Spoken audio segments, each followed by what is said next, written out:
أعوذ بالله من الشيطان الرجيم.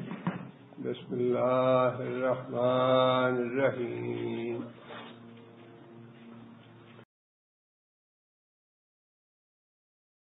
وعنده مفاتح الغیب، اور اسی کے پاس ہیں غیب کی کنجیاں.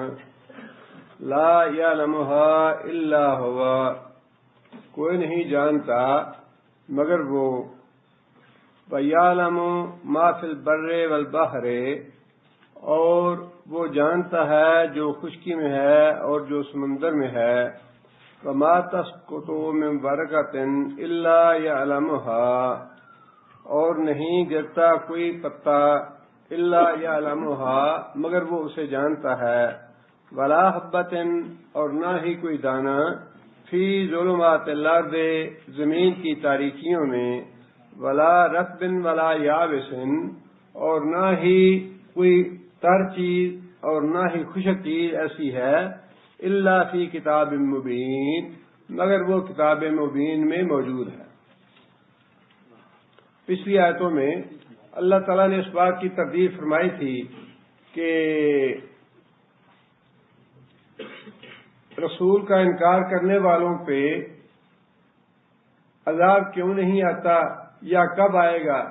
اس کا جواب اللہ تعالیٰ نے یہ ارشاد فرمایا کہ اللہ کے عذاب آنے کا وقت ہم نے نبی صلی اللہ علیہ وسلم کو نہیں بتایا. اللہ کی پکڑ کب آئے گی یہ صرف اللہ کو علم ہے، لیکن نبی کا کام یا رسول اللہ صلی اللہ علیہ وسلم کا کام لوگوں کو خبردار کر دینا اور ڈرا دینا ہے کہ اللہ کی پکڑ آئے گی اگر تم ایمان نہیں لاؤ. اب اس کے بعد اور بہت سی باتوں کی اللہ تعالیٰ نے تردید بھی فرمائی ہے اور عقیدے کی اصلاح بھی فرمائی ہے. جیسے کہ میں نے گزارش کی کہ سورہ انعام جو ہے، انعام یہ عقیدہ توحید پہ بہت سی وضاحتیں اللہ تعالیٰ نے ارشاد فرمائی ہیں اس میں، اور بڑا پکا کیا ہے عقیدہ توحید کو. عقیدہ توحید میں معمولی سی آمیزش جو ہے وہ بھی اللہ تعالیٰ کو گوارا نہیں. اسلام کی بنیاد عقیدہ توحید ہے. عقیدہ توحید ہر صورت میں صاف ہونا چاہیے اور اس کا صحیح علم ہونا چاہیے کہ کون سی بات جو ہے وہ شرک میں ملوث کرنے والی ہے. بعض اوقات انسان ایسی الجھنوں میں پڑ جاتا ہے جس میں کوئی نہ کوئی راستہ شیطان ضرور نکال دیتا ہے شرک کا. اللہ تعالیٰ نے یہی بات ارشاد فرمائی کہ ہم باتیں تو یہ بار بار وہی بیان کر رہے ہیں، کبھی کسی طریقے سے کبھی کسی طریقے سے. اب یہی بات جس کا اللہ تعالیٰ نے یہاں ذکر فرمایا ہے، یہ اس سے پہلے چند آیتیں پہلے ہی ہم یہ پڑھ چکے ہیں. 50 نمبر آیت ہے، اندی خزائن اللہ ولا عالم الغیب. بڑی وضاحت کے ساتھ وہاں بھی اللہ نے یہ بات ارشاد فرمائی ہے.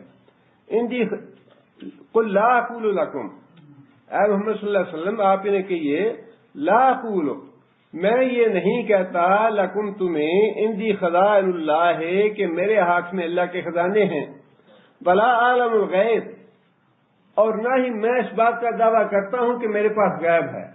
میں غیب کا علم نہیں رکھتا. اب بعض لوگوں نے ادھر بھی اور ادھر بھی کا طریقہ اختیار کیا ہے کہ جی کچھ علم غیب یوں کا ہوتا ہے، کچھ علم غیب اس طرح کا ہوتا ہے، کچھ کلی ہوتا ہے، کچھ جزئی ہوتا ہے، کوئی عطائی ہوتا ہے، کوئی ذاتی ہوتا ہے. یہ سارے الجھنوں میں ڈالنے والے اور گمراہ کرنے والے عقیدے ہیں. جب قرآن بالکل ایک بات صاف کہتا ہے تو ہمیں اس کو الجھاؤ میں ڈالنے کی ضرورت کیا ہے؟ قرآن نے یہ تقسیم نہیں کی. اور یہ بالکل بات ویسی ہے جیسے بدعت کے لیے بعض لوگوں نے تقسیم کر لی، بدعت حسنہ بھی ہوتی ہے، بدعت سیئہ بھی ہوتی ہے.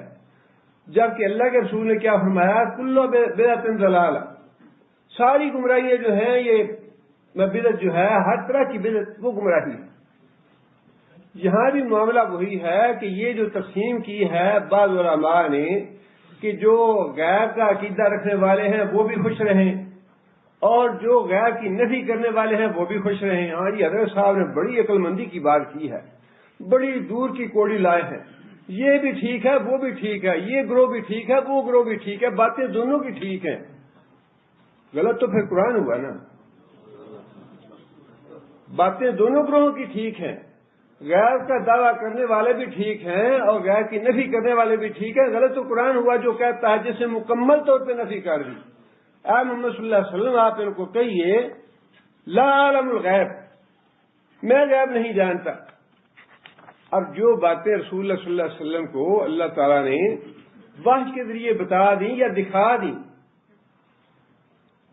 ان کے بارے میں غیب کی توجیہ کرنی یا ان کو غیب کی کوئی قسم بتانا، یہ تو بالکل ہی غلط بات ہے۔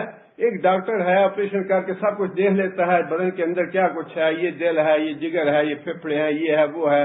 اب اگر وہ یہ بتا دے کہ بھئی مجھے پتا ہے کہ یہ چیزیں ہیں اندر اور یہ فلاں جگہ ہے، یہ چیز فلاں جگہ ہے، یہ فلاں جگہ ہے، تو اسے کھول کے سب کچھ دیکھا ہوا ہے۔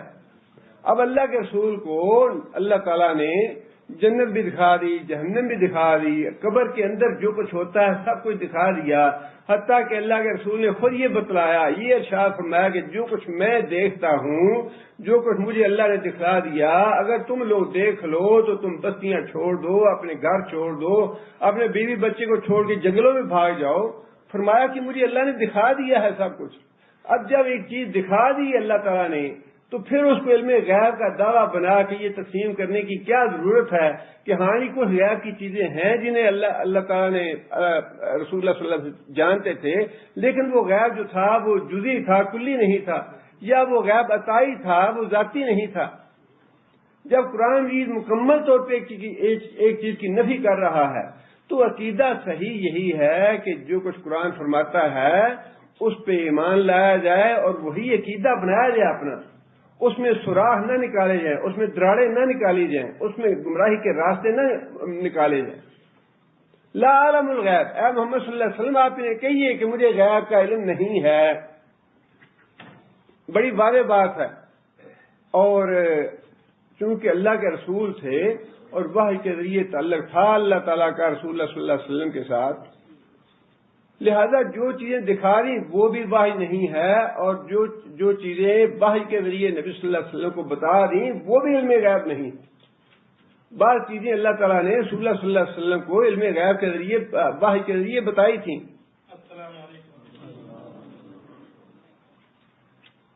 اور یہ عربوں کی ایک بڑی اچھی بات تھی کہ جس بات کو وہ دیکھ لیتے اور سمجھ لیتے پھر اس میں مین میخ نہیں کرتے تھے، پھر وہ بات کا اعتراف فوراً سیدھی طرح کر لیتے تھے۔ عمیر بن وہب، یہ بدر میں ان کا بیٹا قید ہو گیا اور یہ واپس مکہ گئے، اور مکہ میں بدر کی وجہ سے بڑا غم اور رنج کی کیفیت پیدا ہو گئی، اور کفار کے لیے بہت بڑا صدمہ تھا، یہ سوگ کی کیفیت بن گئی۔ عمیر بن وہب اور صفوان بن امیہ دونوں حرم میں بیٹھے اور دونوں نے ایک دوسرے کے ساتھ اظہار افسوس کیا اور بدر کے حالات پہ رونا دھونا کیا۔ عمیر بن وہب کہنے لگا کہ اگر میرے بچوں کا کوئی رکھوالا ہوتا، کفالت کرنے والا ہوتا تو میں جا کے اس کا بدلہ لیتا مدینے میں اور محمد کو قتل کر ڈالتا۔ صفوان کہنے لگا کہ ٹھیک ہے، یہ معاملہ تمہارا میرے ذمہ رہا، تمہارے بچوں کی کفالت میں کرتا ہوں، تم اپنا ارادہ پورا کرو۔ عمیر بن وہب اسی ارادے سے اپنی تلوار کو زہر میں بجھایا اور مدینے کا سفر کیا۔ نبی صلی اللہ علیہ وسلم مسجد نبوی میں بیٹھے تھے، اسی ارادے سے گیا۔ حضرت عمر نے روکنے کی کوشش کی، نبی صلی اللہ علیہ وسلم نے فرمایا کہ اس کو آنے دو۔ عمیر بن وہب گیا، نبی صلی اللہ علیہ وسلم نے پوچھا کہ کیسے آئے ہو؟ کہنے لگا کہ محمد صلی اللہ علیہ وسلم میرا بیٹا آپ کی قید میں ہے اور میں اس کو چھڑانے کے لیے آیا ہوں۔ جب عمیر نے یہ بات کہی تو نبی صلی اللہ علیہ وسلم نے اس سے پوچھا کہ عمیر، حرم میں صفوان کے درمیان اور تمہارے درمیان جو باتیں ہوئی تھیں وہ باتیں کیا تھیں؟ حالانکہ عمیر یہ کہتے ہیں کہ جب ہم دونوں اٹھے تھے تو ہم نے آپس میں یہ پکا وعدہ کیا تھا کہ یہ بات نہ تم کسی سے کرو گے، نہ قتل کی بات تھی، نا بہت بڑا جرم تھا۔ دونوں نے ایک دوسرے یہ وعدہ کیا کہ یہ بات کوئی بھی لیک آؤٹ نہیں کرے گا، کسی کو بتائے گا نہیں، دونوں نے پکا وعدہ کیا۔ اور جب عمیر بن وہب کو نبی صلی اللہ علیہ وسلم نے یہ بات بتائی کہ حرم میں تم دونوں نے جو باتیں کہی تھیں وہ کیا تھیں، تمہارے درمیان کیا معاہدہ ہوا، عمیر بن وہب فوراً کہنے لگا کہ اللہ کی قسم آپ اللہ کے رسول۔ یہ بڑی خوبی تھی عربوں میں کہ جس بات کو وہ سامنے دیکھ لیتے، ایک بات واضح ہو جاتی، اس کا اعتراف کرنے میں ایک لمحہ کیوں نہ لگاتی۔ وہ فوراً کہنے لگے کہ یا رسول اللہ، یہ ممکن نہیں کہ آپ کو اس بات کی اللہ تعالیٰ نے خود اطلاع دی ہے وحی کے ذریعے، لہذا میں اقرار کرتا ہوں کہ میں آپ اللہ کے رسول ہیں۔ فوراً کلمہ پڑھ لیا، ایک لمحے کا تحمل نہیں کیا اس نے۔ اب یہ باتیں جو تھیں، اس طرح کے معاملات اور بھی ہیں جن میں رسول اللہ صلی اللہ علیہ وسلم کو اللہ تعالیٰ نے وحی کے ذریعے یہ باتیں بتائیں ایسی، اور ان سے بعض لوگ غلط مطلب لیتے ہیں کہ نبی صلی اللہ علیہ وسلم کو علم غیب تھا، حالانکہ قرآن مجید نے قطعی طور پہ اس بات کی ایک دفعہ نہیں 20 دفعہ تردید کی ہے کہ اے محمد صلی اللہ علیہ وسلم آپ کہیے کہ مجھے علم غیب نہیں ہے۔ صحیح عقیدہ یہی ہے کہ اللہ کے رسول کو بھی علم غیب نہیں تھا، اور پھر نبی صلی اللہ علیہ وسلم کی سیرت طیبہ جو ہے وہ تو ایک آئینے کی طرح ساری دنیا کے سامنے ہے، کھلی کتاب کی طرح سامنے موجود ہے کہ جتنے بھی واقعات رسول اللہ صلی اللہ علیہ وسلم کی حیات طیبہ میں ہوئے، ان میں بہت سے واقعات ایسے ہیں جن میں اگر یہ تسلیم کر لیا جائے کہ اللہ کے رسول کو علم غیب تھا تو اس سے بڑی گستاخی کوئی نہیں ہے رسول اللہ صلی اللہ علیہ وسلم کی۔ طائف میں جو کچھ ہوا کیا رسول اللہ صلی اللہ علیہ وسلم کو اس کا علم تھا؟ احد میں جو کچھ ہوا کیا رسول اللہ صلی اللہ علیہ وسلم کو اس کا علم تھا؟ حضرت عائشہ کے بارے میں جب نبی صلی اللہ علیہ وسلم کو جو معاملات پیش آئے کیا اس کا علم تھا نبی صلی اللہ علیہ وسلم کو؟ یا پھر یہودیوں نے بکری کے گوشت میں زہر ڈال کے کھلایا نبی صلی اللہ علیہ وسلم کو، نبی صلی اللہ علیہ وسلم نے چند لقمے کھائے، چند لقمے نبی صلی اللہ علیہ وسلم نے لے لیے، لیکن بعد میں محسوس ہوا کڑواہٹ سے یا ذائقے سے کہ یہ صحیح نہیں ہے کھانا، تو چھوڑ دیا۔ اب یہ ساری باتیں ایسی ہیں جن کو اگر یہ مان لیا جائے کہ معاذ اللہ ثم معاذ اللہ نبی صلی اللہ علیہ وسلم کو علم غیب تھا تو اس سے بڑی گستاخی کوئی نہیں ہے۔ اب نبی صلی اللہ علیہ وسلم کا معاملہ جو ہے وہ اگر ہم ایک لمحے کے لیے الگ بھی کر دیں کہ ٹھیک ہے وہ تو اللہ کے رسول تھے، اللہ تعالیٰ کا ان کے ساتھ وحی کے ساتھ تعلق تھا، اس لیے یہ فیصلہ کرنا اگرچہ مشکل تو نہیں ہے، لیکن آپ فرض کر لیجئے کہ اللہ کے رسول تھے، ان کے معاملے میں فیصلہ کرنا مشکل ہے، ذرا اس کے بعد آپ آئیں اور دیکھیں کہ باقی جو اولیاء اللہ ہیں، صحابہ سے بڑا ولی تو کوئی نہیں ہے، حضرت بکر صدیق رضی اللہ تعالیٰ عنہ سے بڑا ولی تو کوئی نہیں ہے۔ حضرت عائشہ کے معاملہ میں حضرت عائشہ بھی پریشان رہیں، حتیٰ کہ نبی صلی اللہ علیہ وسلم سے کہہ کے اپنے گھر میں آ گئیں کہ آپ کا جو طرز عمل ہے یا رویہ میرے ساتھ بڑا تکلیف دہ ہے، مجھے اپنے والدین کے گھر بھیج دے۔ والدین کے گھر بھیج دیا، نبی صلی اللہ علیہ وسلم بڑے پریشان رہے، اور جب نبی صلی اللہ علیہ وسلم پوچھنے کے لیے آئے تو نبی صلی اللہ علیہ وسلم نے باتیں پوچھی حضرت عائشہ سے۔ حضرت عائشہ کہنے لگیں کہ ابا جی آپ ہی میری صفائی میں کوئی بات کہیں۔ پیغمبروں کے بعد سب سے بڑا اللہ کا مقرب اور اللہ کا ولی اگر کوئی ہے تو حضرت ابوبکر صدیق رضی اللہ تعالیٰ نے۔ جس طرح رسول اکرم صلی اللہ علیہ وسلم اللہ کے بعد سب سے اولا، سب سے افضل، سب سے عظیم اور سب سے بڑے سردار نبیوں کے محمد صلی اللہ علیہ وسلم ہیں، اسی طرح انبیاء کے بعد سب سے اولا، سب سے افضل، سب سے اعلیٰ، سب سے مقرب اللہ کے اور سب سے بڑے ولی وہ حضرت ابوبکر صدیق رضی اللہ تعالیٰ نے۔ حضرت عائشہ نے کہی بات کہ یار اے میرے ابا جی مجھ پہ تہمت لگی ہے زنا کی، آپ میری صفائی میں کوئی بات کریں۔ ابا جی کہنے لگے کہ بیٹا اگر معاملہ ہوتا کسی دوسرے کا تو باتیں بڑی تھی کرنے کے لیے، باتیں ہم بھی بہت کر سکتے ہیں، لیکن معاملہ اللہ کے رسول کا ہے، ہم بات کچھ نہیں کریں گے۔ اگر علم غیب ہوتا حضرت ابوبکر صدیق رضی اللہ تعالیٰ عنہ کو، تو حضرت ابوبکر صدیق کچھ تو کہتے اپنی بیٹی کے بارے میں۔ اور پھر اس کے بعد آپ دیکھیے حضرت عمر رضی اللہ تعالیٰ عنہ، ایک بات نہیں بے شمار باتیں ہیں حضرت عمر، ایک واقعہ تو بار بار ان کے لیے بتایا جاتا ہے، جی کرامت ہے، کرامت ہم تسلیم کرتے ہیں۔ غزوہ قادسیہ بہت بڑا معرکہ تھا حضرت عمر فاروق رضی اللہ تعالیٰ عنہ کے زمانے کا، بڑی خونریز جنگ ہوئی، بڑے صحابہ اس میں شہید ہوئے۔ تاریخ میں لکھا ہے کہ حضرت عمر فاروق رضی اللہ تعالیٰ عنہ جب جنگ قادسیہ شروع ہوئی، روزانہ صبح کے وقت مدینہ منورہ سے باہر نکلتے اور جا کے دوپہر تک، ظہر تک انتظار کرتے رہتے کہ کوئی قاصد آ کے مجھے اطلاع دے قادسیہ کا نتیجہ کیا نکلا ہے۔ اور اسی انتظار میں 3-4 دن یہ معمول رہا، اور ایک دن دیکھا کہ آدمی کوئی گھوڑے پہ بیٹھا ہوا آ رہا ہے، اسے پوچھا کہ کہاں سے آ رہے ہو؟ اسے کہا کہ میں قادسیہ سے آ رہا ہوں۔ اسے پوچھا کہ قادسیہ کا کیا نتیجہ نکلا ہے؟ حضرت عمر فاروق کو اگر علم غیب ہوتا تو حضرت عمر فاروق گھر بیٹھے اتنے بے چین کیوں ہوتے؟ وہیں بیٹھے بیٹھے بتا دیتے کہ بھئی یہ ہو گیا ہے۔ اور پھر سب سے بڑی بات یہ، قاتل جو ہے وہ سامنے محراب میں کھڑا ہے، اندھیرے کی وجہ سے پہچان نہیں سکے، علم غیب تو دور کی بات، اندھیرا ہے، اس کو پتہ نہیں چلا کہ قاتل جو ہے وہ محراب میں کھڑا ہے۔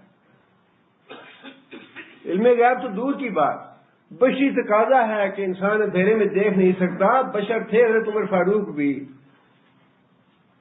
اور اگر علم غیب تھا انہیں تو اس سے بڑی گستاخی کیا ہو سکتی ہے اولیاء اللہ کی، کہ حضرت عمر کو پتا ہے کہ قاتل جو ہے وہ کھڑا ہے وہاں، پھر اس کو پکڑا نہیں یا اس کو سزا نہیں دی، بلکہ جب اس نے وار کیا حضرت عمر فاروق رضی اللہ تعالیٰ عنہ پہ، تو حضرت عمر فاروق کی زبان سے یہ بات نکلی کہ کتے نے مجھے کاٹ لیا ہے۔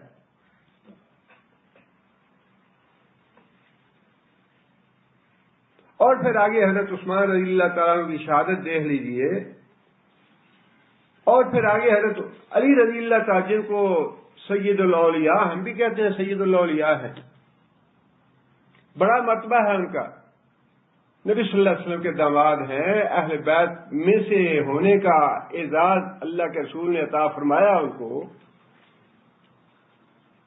لیکن جب فتنہ بہت زیادہ پھیل گیا تو 3 آدمیوں نے فیصلہ کیا، 3 آدمیوں کو قتل کرنے کا، کہ ان 3 آدمیوں کو اگر قتل کر دیا جائے تو فتنہ جو ہے وہ مسلمانوں کا، یہ لڑائی جھگڑے اور یہ سارے معاملات ختم ہو جائیں گے۔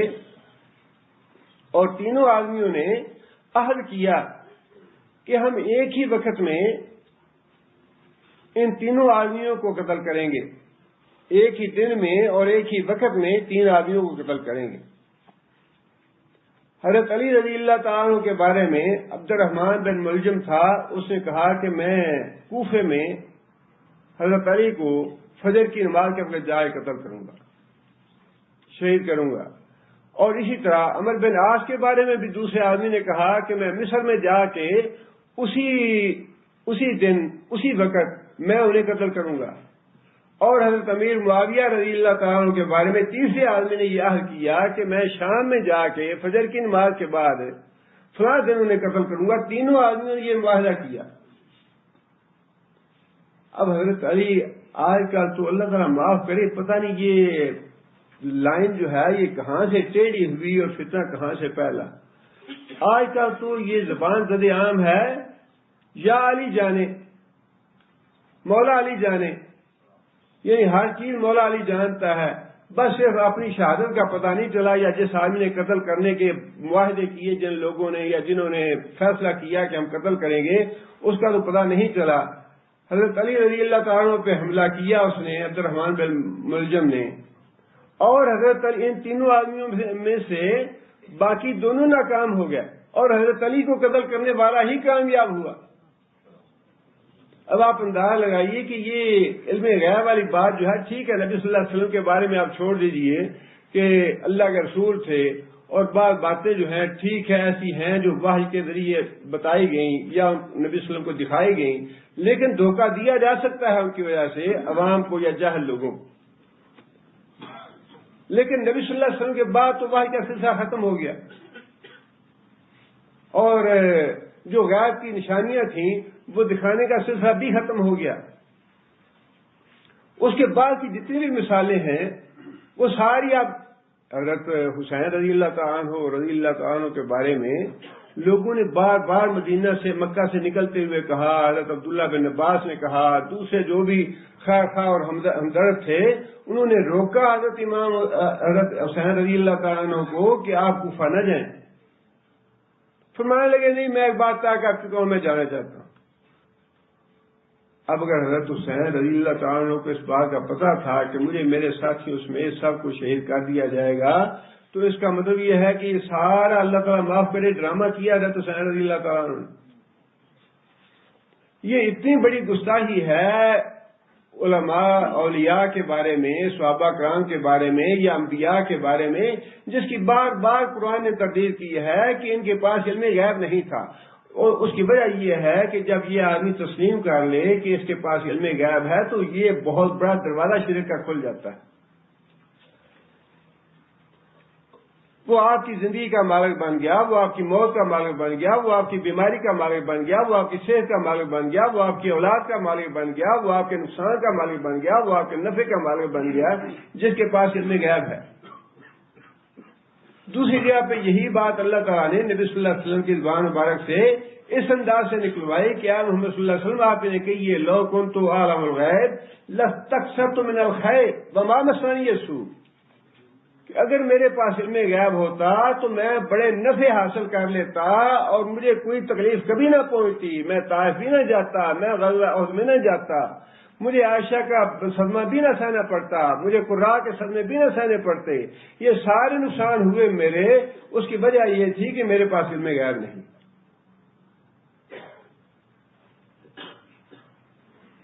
وہی بات اللہ تعالیٰ نے یہاں پھر وضاحت کے ساتھ ارشاد فرمائی۔ یہ پچھلے صفحے پہ وہ بات اللہ تعالیٰ نے ارشاد فرمائی تھی، اس صفحے پہ پھر وہی بات ہے، اور شاید ہی قرآن کا کوئی صفحہ ایسا ہو جس میں یہ علم غیب والا مسئلہ ثابت نہ ہوتا ہو یا اس کی تردید نہ ہوتی ہو کہ انبیاء کو علم غیب نہیں تھا۔ کبھی کوئی واقعہ ہے، کبھی کسی کا واقعہ ہے، کبھی کسی انداز میں، کبھی کسی لفظ میں اللہ تعالیٰ نے تردید فرمائی ہے اس بات کی۔ فرمایا کہ وَعِندَهُ مَفَاتِحُ الْغَیْبِ، غیب کی ساری کنجیاں اللہ کے پاس ہیں۔ مفاتح کا واحد مفتاح ہے۔ اگر یہ زیر کے ساتھ ہو تو اس کا معنی کنجی ہے، اور اگر زبر کے ساتھ ہو مفتاح تو اس کا معنی خزانہ ہے۔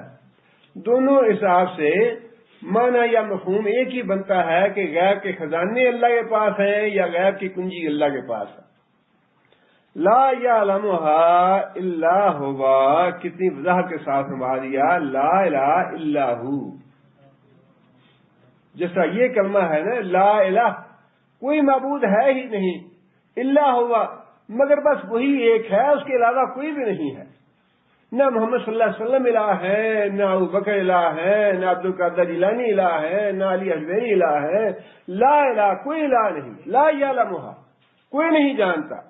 نہ محمد صلی اللہ علیہ وسلم جانتے ہیں، نہ حضرت ابراہیم جانتے ہیں، نہ عبد القادر جیلانی جانتے ہیں، نہ ابوبکر صدیق جانتے ہیں، نہ عمر فاروق جانتے ہیں۔ لا یعلمها الا ہوا، مگر اللہ تعالیٰ۔ جس طرح کلمے کا انداز ہے نا، لا الہ الا ہوا، بالکل ویسا ہی انداز یہاں اللہ نے اختیار فرمایا ہے۔ لا یعلمها الا ہوا، غیب کا علم کوئی نہیں جانتا الا ہوا، شاید اللہ تعالیٰ کی۔ کتنی وضاحت کے ساتھ یہ بات آ گئی ہے۔ اب اس کے مقابلے میں یہ عجیب بات ہے کہ صحابہ کرام کا زمانہ سارا چھوڑ دیا جاتا ہے، ان کے بارے میں کوئی دعویٰ نہیں کرتا کہ صحابہ میں سے فلاں صحابی کو علم غیب تھا۔ تابعین کا سارا زمانہ چھوڑ دیا جاتا ہے، کوئی دعویٰ نہیں کرتا فلاں تابعی کو علم غیب تھا۔ تبع تابعین کا سارا زمانہ چھوڑ دیا جاتا ہے، انہیں کوئی دعویٰ نہیں کرتا کہ فلاں تبع تابعین کو علم غیب تھا. اور بعد کے 1000 سال کے بعد، کئی 100 سال کے بعد اچانک عبد القادر جیلانی رحمۃ اللہ آتے ہیں تو ان کے بارے میں یہ فتویٰ دے دیا جاتا ہے، یہ عقیدہ بنا دیا جاتا ہے جی ان کو علم غیب تھا. یہ پتہ نہیں کہاں سے کانٹا بدلتا ہے اور کیسے یہ دماغ، کس نے یہ فتنہ کھڑا کیا ہے.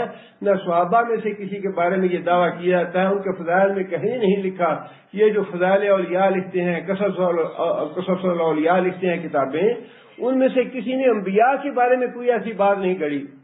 اور یہ اللہ کا فضل ہے، اللہ کا احسان ہے کہ انبیاء سے صحابہ کرام سے کوئی غلط بات منسوخ کرنے کی ضرورت نہیں پڑی کسی کو بھی. تابعین کے بارے میں کوئی غلط بات منسوخ کرنے کی ضرورت نہیں پڑی کسی کو. لیکن عبد القادر جیلانی رحمۃ اللہ علیہ کے بارے میں کیسے یہ عقیدہ بن گیا اور کس طرح سے اتنی سختی کے ساتھ اور اتنی وضاحت کے ساتھ قرآن کو بھی اور نبی صلی اللہ علیہ وسلم کی سنت مطہرہ کو بھی چھوڑ کے اور اس کی تردید کر کے یہ عقیدہ بنا لیا گیا کہ عبد القادر جیلانی رحمۃ اللہ علیہ جو ہیں ان کو ہر طرح کا علم غیب تھا. جو علم غیب کا عقیدہ ثابت کرنے والے لوگ ہیں ان کی کتابوں میں چند تحریریں یہ لکھی موجود ہیں. رسول اللہ صلی اللہ علیہ وسلم کو تمام گزشتہ اور آئندہ واقعات کا علم ہے. اور ایک صاحب نے تو یہاں تک لکھ دیا وَهُوَ بِكُلِّ شَيْءٍ عَلِيمٌ. کیا معنی ہے اس کا؟ وَهُوَ، اور وہ بِكُلِّ شَيْءٍ عَلِيمٌ، ہر چیز جانتا ہے. اس نے یہ لکھا ہے کہ یہاں پہ ہوا سے مراد نبی صلی اللہ علیہ وسلم ہے، حالانکہ واضح طور پہ ہوا کی ضمیر اللہ تعالیٰ کے لیے ہے کہ وَهُوَ بِكُلِّ شَيْءٍ عَلِيمٌ، اللہ ہر چیز کو جاننے والا ہے. لیکن قرآن کی بھی تحریف اس طریقے سے ان لوگوں نے کی اپنے مقصد کے لیے یا اپنے عقیدے کی خاطر کہ ہوا کی ضمیر جو ہے اس کو محمد صلی اللہ علیہ وسلم کی طرف پلٹا دیا اور اس کا مفہوم یہ بنا دیا کہ محمد صلی اللہ علیہ وسلم جو ہے وہ ہر چیز کو جاننے والے ہیں. اور پھر یہ بھی کتابوں میں لکھا ہے کہ محمد صلی اللہ علیہ وسلم کو لوح محفوظ کا علم تھا. اچھا، نبی صلی اللہ علیہ وسلم کو قیامت کا بھی علم تھا، یہ بھی لکھا ہے کتابوں میں. اور احمد رضا خان بریلوی صاحب نے یہ وضاحت کی ہے کہ نبی صلی اللہ علیہ وسلم کو قیامت کا علم تو تھا لیکن نبی صلی اللہ علیہ وسلم کو روک دیا گیا بتانے سے. اب یہ جو اللہ تعالیٰ معاف کرے اس طرح کی دوہری بات کتنی سخت گستاخی ہے اللہ تعالیٰ کی کہ کیا اللہ تعالیٰ نے قرآن میں کچھ اور کہا، نبی صلی اللہ علیہ وسلم کو کچھ اور بتایا. یسألونک عن الساعۃ ایان مرساہا، اے محمد صلی اللہ علیہ وسلم آپ سے یہ پوچھتے ہیں قیامت کب آئے گی. فیما انت من ذکرہا، آپ انداز دیکھیے قرآن مجید کا. اے محمد صلی اللہ علیہ وسلم قیامت کے ذکر سے آپ کا کیا تعلق؟ الی ربک منتہاہا، اس کا علم تو صرف اللہ کو ہے. انما انت منذر من یخشاہا، تیری حیثیت جو ہے وہ تو ایک ڈرانے والے کی ہے، تو اس کو ڈرا جو ڈرنے والا ہے، بس اس کو ڈرا دے قیامت سے. الی ربک منتہاہا، اس کا علم جو ہے وہ صرف اللہ نے اپنے پاس رکھا ہے، وہ کسی کو نہیں دیا. ان اللہ عندہ علم الساعۃ، قیامت کا علم جو ہے وہ تو صرف اللہ کے پاس ہے. وَيُنَزِّلُ الْغَيْثَ، اور بارش بھی وہی برساتا ہے، اس کا پتہ بھی اس کو ہے کہ بارش کب برسنی ہے. وَمَا فِي الْأَرْحَامِ، اور رحم میں کیا ہے اس کا پتہ بھی صرف اللہ کو ہے. وَمَا تَدْرِي نَفْسٌ مَاذَا تَكْسِبُ غَدًا، اور کسی آدمی کو یہ پتہ نہیں کہ کل وہ کیا کرنے والا ہے. وَمَا تَدْرِي نَفْسٌ بِأَيِّ أَرْضٍ تَمُوتُ، اور نہ ہی کسی آدمی کو پتہ ہے وہ کہاں مرے گا. یہ 5 باتیں ایسی ہیں جن کے بارے میں قرآن مجید نے وضاحت کے ساتھ یہ بات ارشاد فرمائی اور اللہ کے رسول نے بھی یہ بات ارشاد فرمائی کہ ان 5 باتوں کا کسی کو علم نہیں.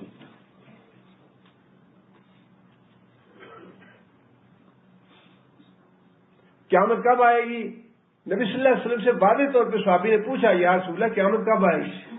فرمایا کہ مجھے قیامت کا تو پتہ نہیں، قیامت کی نشانیاں بتا دیتا ہوں، قیامت کی نشانیاں بتا دیتا ہوں، قیامت کا مجھے پتہ نہیں کب آئے گی. ان اللہ عندہ علم الساعۃ، قیامت کا علم جو ہے وہ اللہ نے اپنے پاس رکھا ہے. وَيُنَزِّلُ الْغَيْثَ، اور بارش کا علم بھی اللہ نے اپنے پاس رکھا ہے. وَمَا فِي الْأَرْحَامِ، اور رحموں میں کیا ہے یہ بھی اللہ نے اپنے پاس علم رکھا ہے. اور پھر کل کوئی آدمی کیا کرے گا یا کیا اس سے ہونے والا ہے، کیا اسے پیش آنے والا ہے، یہ بھی اللہ کو معلوم ہے. اور کوئی آدمی کب اس کو موت آئے گی، کب مرے گا، کہاں مرے گا، یہ بھی اللہ کے علم میں ہے. یہ 5 باتیں ایسی ہیں نبی صلی اللہ علیہ وسلم نے حدیث میں بھی ارشاد فرمائی، اللہ نے قرآن میں ارشاد فرما دی. اب اللہ تعالیٰ معاف فرمائے کہ قرآن مجید میں اتنی وضاحت کے ساتھ باتیں لکھی ہونے کے باوجود کتنی جرت ہے یہ، یا کتنی دلیری ہے یہ بات کہہ دینی کہ غوث جو ہے وہ ان 5 باتوں کا علم رکھتا ہے. دنیا میں 7 غوث ہیں، اور غوث جو ہے وہ ان 5 باتوں کا علم رکھتا ہے. قیامت کب آئے گی، اور بارش کب ہوگی، رین میں کیا ہے، اور پھر کل کیا ہونے والا ہے، اور موت کب آئے گی، کہاں آئے گی. غوث یہ ساری باتیں جانتا ہے. اب وہ غوث کا سلسلہ جو ہے عبدالقادر جیلانی رحمۃ اللہ علیہ سے شروع ہوتا ہے، اور ان کے بارے میں وہ ساری باتیں لکھ دی قصص الانبیاء والوں نے، جو حضرت ابوبکر صدیق کے بارے میں لکھنے کی جرت کوئی نہیں کر سکا، حضرت عمر کے بارے میں کسی نے نہیں لکھی، حضرت عثمان کے بارے میں نہیں لکھی، حضرت علی کے بارے میں نہیں لکھی، جو سید الاولیاء جنہیں کہا جاتا ہے. لیکن عبدالقادر جیلانی رحمۃ اللہ علیہ کے بارے میں ساری باتیں لکھ دیں. لوح محفوظ بھی ان کی نگاہ میں ہے. اور عطائی اس نے کہا کہ عبدالقادر جیلانی مجھے بیٹا چاہیے، عورت حمل سے تھی. عبدالقادر جیلانی نے نظر اونچی کی اور لوح محفوظ کو دیکھا. دیکھیے اللہ تعالیٰ معاف کرے کیسے کیسے افسانے اور کیسی کیسی کہانیاں بنائی ہوئی. عبدالقادر جیلانی نے نظر اوپر کی اور لوح محفوظ پہ دیکھا اور کہا نہیں نہیں تمہارے لیے تو بیٹی لکھی ہے. وہ چلی گئی مایوس ہو کے. اور جو عبدالقادر جیلانی صاحب کے والد تھے انہوں نے تو وعدہ کر لیا کہ ٹھیک ہے بیٹا ہی ملے گا، لیکن بیٹے نے کہا کہ نہیں تمہارے قسمت میں بیٹی لکھی ہے. جب بیٹی پیدا ہوئی تو وہ پھر واپس لے کے آئی عبدالقادر جیلانی کے پاس یا ان کے والد کے پاس جنہوں نے کہا تھا بیٹا ہی ہوگا. تو انہوں نے دکھایا کہ آپ نے تو کہا تھا بیٹا ہوگا لیکن یہ تو بیٹی ہوئی. تو انہوں نے فرمایا کہ ذرا کپڑا تو اٹھاؤ. کپڑا اٹھایا تو بیٹی کی بجائے وہ بیٹا تھا. اندازہ لگائیے کیسے کیسے قصے اور کہانیاں، اور کتنی ضرورت ہے کہ قرآن مجید کی واضح آیات کہ یہ 5 باتوں کا علم اللہ نے کسی کو نہیں دیا. اب وہاں سے پہلے تو یہ باتیں نبی صلی اللہ علیہ وسلم کے لیے ثابت کرتے ہیں کہ نبی صلی اللہ علیہ وسلم کو علم غیب تھا، نبی صلی اللہ علیہ وسلم کو 5 باتوں کا علم تھا، لیکن نبی صلی اللہ علیہ وسلم کو منع کر دیا گیا بتانے سے. جب نبی صلی اللہ علیہ وسلم کے لیے ثابت کر لیتے ہیں تو پھر اپنے اولیاء میں، اور اولیاء بھی عبدالقادر جیلانی رحمۃ اللہ علیہ سے شروع کرتے ہیں. اس کے بعد پھر جتنے بھی ولی ہیں، چھوٹے ہیں بڑے ہیں، سب کو علم غیب ہو جاتا ہے. اللہ تعالیٰ نے تردید فرمائی اس کی، اور بڑی سختی کے ساتھ بار بار تردید فرمائی کہ غیب کے خزانے اللہ نے سارے اپنے پاس رکھے ہیں، غیب کی کنجیاں اللہ نے اپنے پاس رکھی ہیں.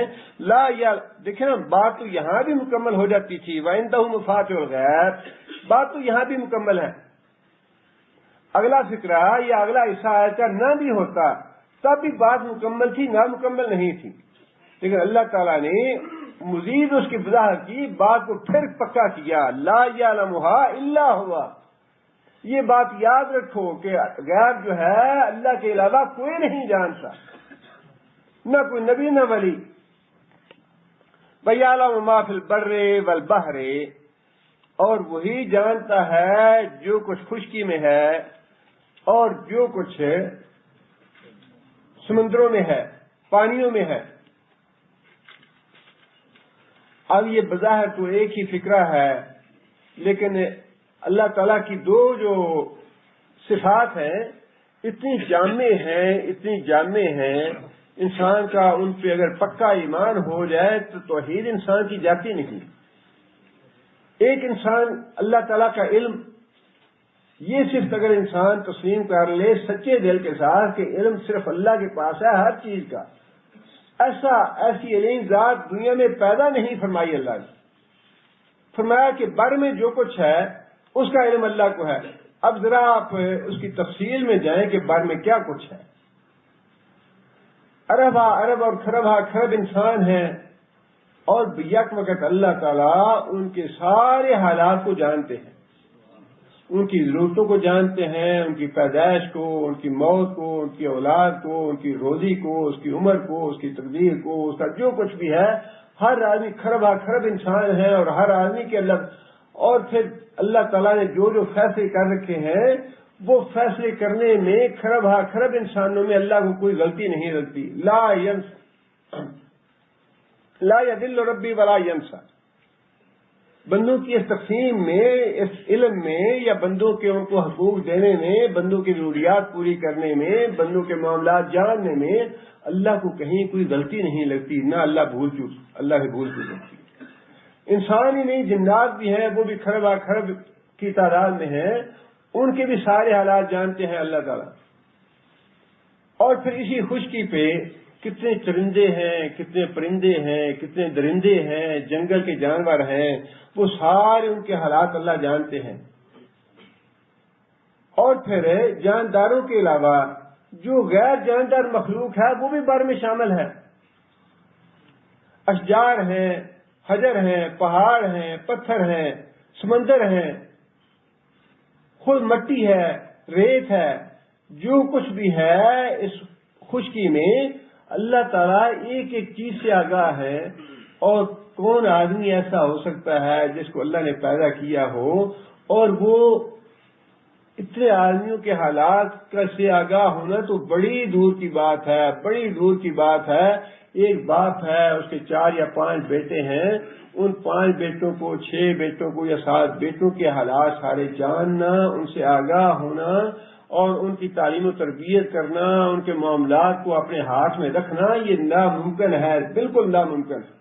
انسان رو پیٹ کے یہی کہتا ہے جب تک بچے گھر میں ہیں میں دیکھتا ہوں، جب بچے گھر سے باہر چلے جائیں تو میں کیسے نگرانی کروں ان کے بچے باہر جائے کیا کرتے ہیں. 2 یا 3 بیٹوں کو سنبھالنا، ان کے حالات سے آگاہ رہنا انسان کے بس کی بات نہیں. کون ہے جو اتنے انسانوں کا کے سارے معاملات کا علم رکھتا ہو؟ کون ہے جو جنات کے سارے معاملات کا علم رکھتا ہو، ان جانوروں کے، پرندوں کے، درندوں کے، چرندوں کے حالات کا علم رکھتا ہو؟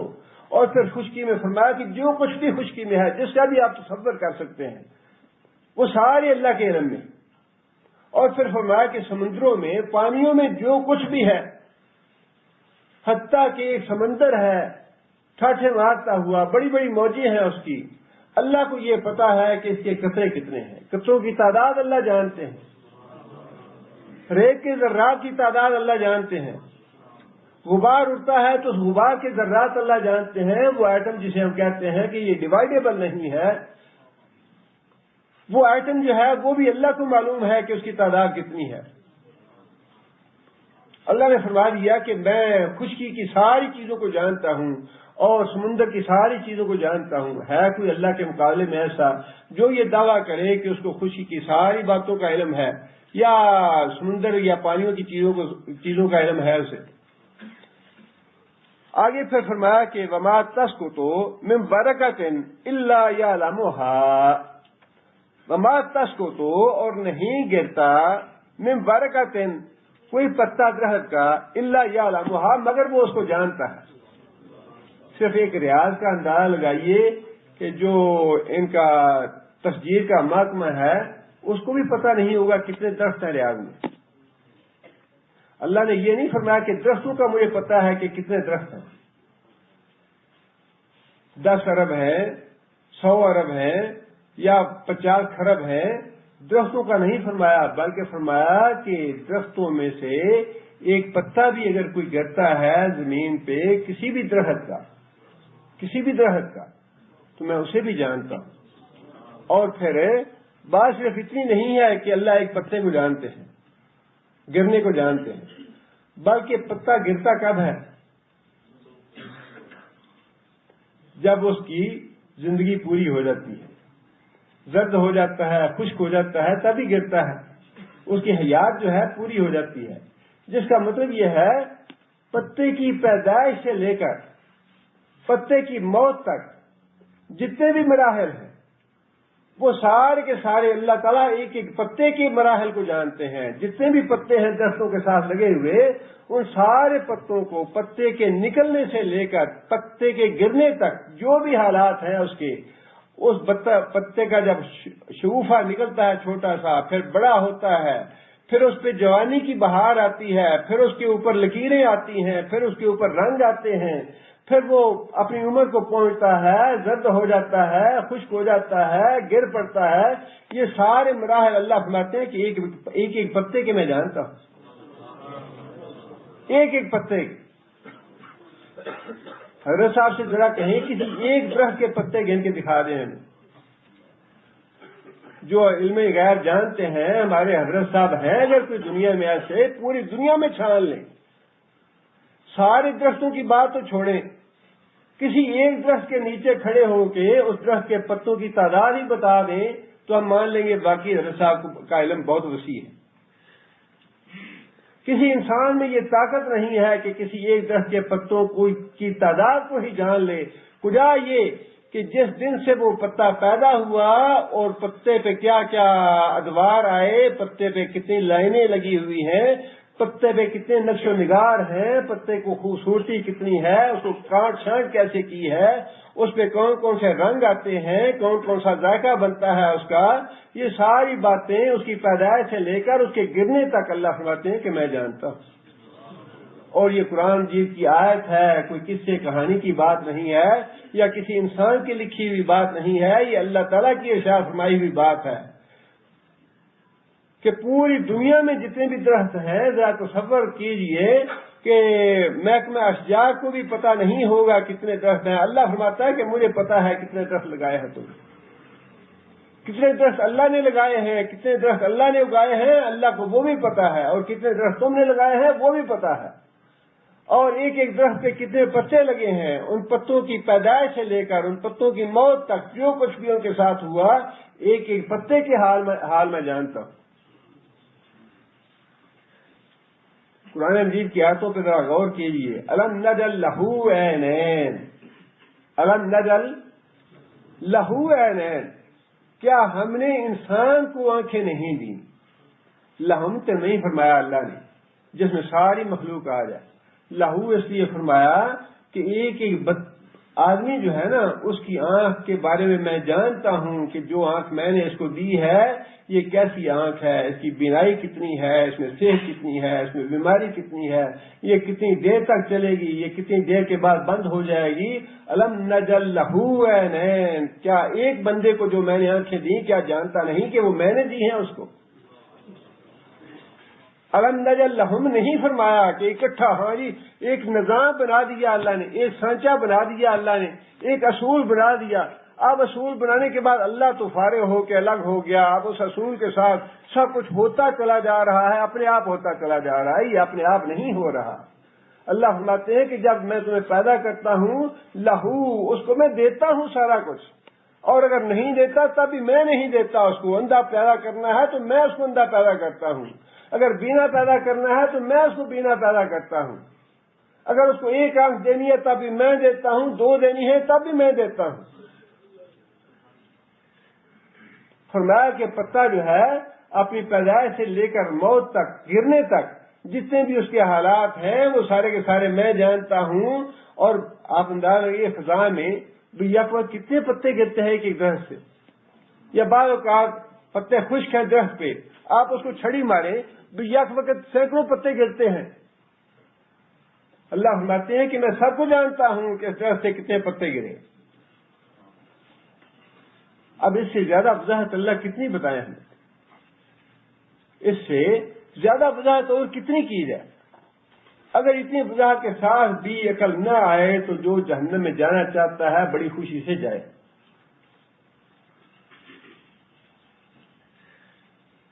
اگر یہ بھی نہیں سمجھنا چاہتا انسان، اتنی باتیں بھی انسان کی عقل میں پڑنے والی نہیں ہیں، تو پھر جو گمراہ ہوتا ہے بڑی خوشی سے ہو. اللہ نے تو کوئی کسر نہیں چھوڑی بات سمجھانے میں. آگے پھر فرمایا کہ وَلَا حَبَّةٍ فِي ظُلُمَاتِ الْأَرْضِ، اللہ کی اتنی وضاحت اور اتنی باتیں، سچی بات یہ ہے کہ بار بار ایک ہی بات کوئی اس طریقے سے، کوئی اس طریقے سے، کوئی ایسے کرنے کی ضرورت تو نہیں تھی۔ اللہ تعالیٰ کی یہ تو ایک دفعہ فرما دینا ہی بڑا تھا۔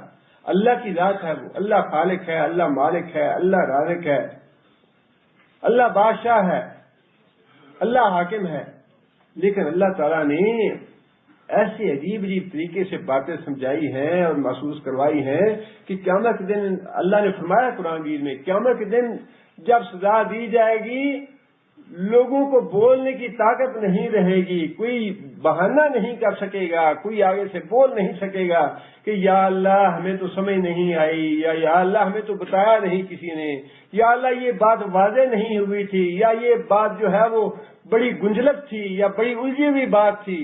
اللہ تعالیٰ نے ایسے سیدھا کر دیا سارا معاملہ کہ بات کرنے والی رہ جاتی نہیں کوئی باقی۔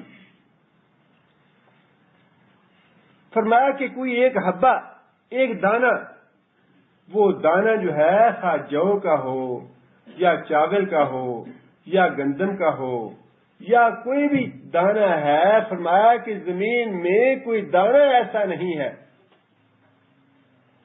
اب وہ پوری جو زمین ہے اس میں جو دانے اللہ تعالیٰ نے خود پیدا کیے ان کو چھوڑ دیجئے۔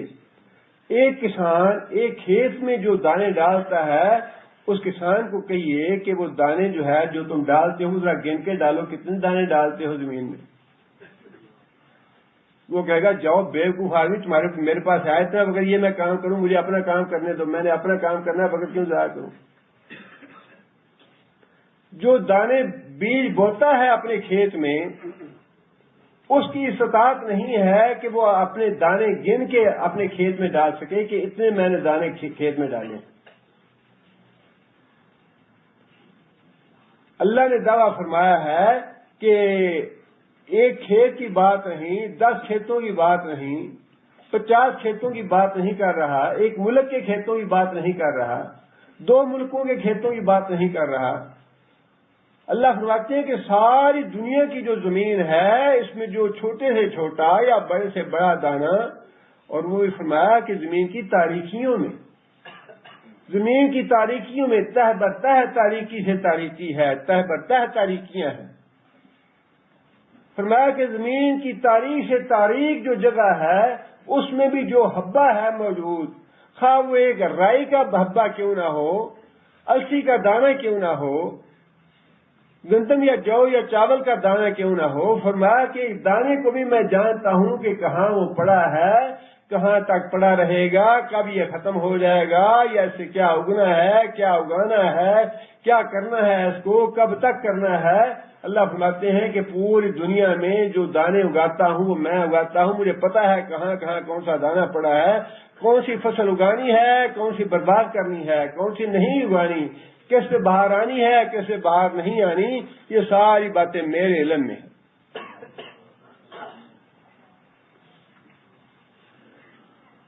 بڑا حبۃ فی ظلمات الارض، زمین کی تاریکیوں میں کوئی حبہ ایسا نہیں، کوئی دانہ ایسا نہیں جو میرے علم میں نہ ہو۔ ولا رطب ولا یابس، رطب کہتے ہیں تر چیز کو، یابس کہتے ہیں خشک چیز کو۔ اب یہ بات اللہ نے ارشاد فرمایا کہ کوئی چیز باقی نہیں چھوڑی۔ فرمایا کہ زمین میں، آسمان میں، اس ساری کائنات میں اگر کوئی تر چیز ہے تو وہ بھی میں جانتا ہوں، اور اگر کوئی خشک چیز ہے تو وہ بھی میرے علم میں ہے۔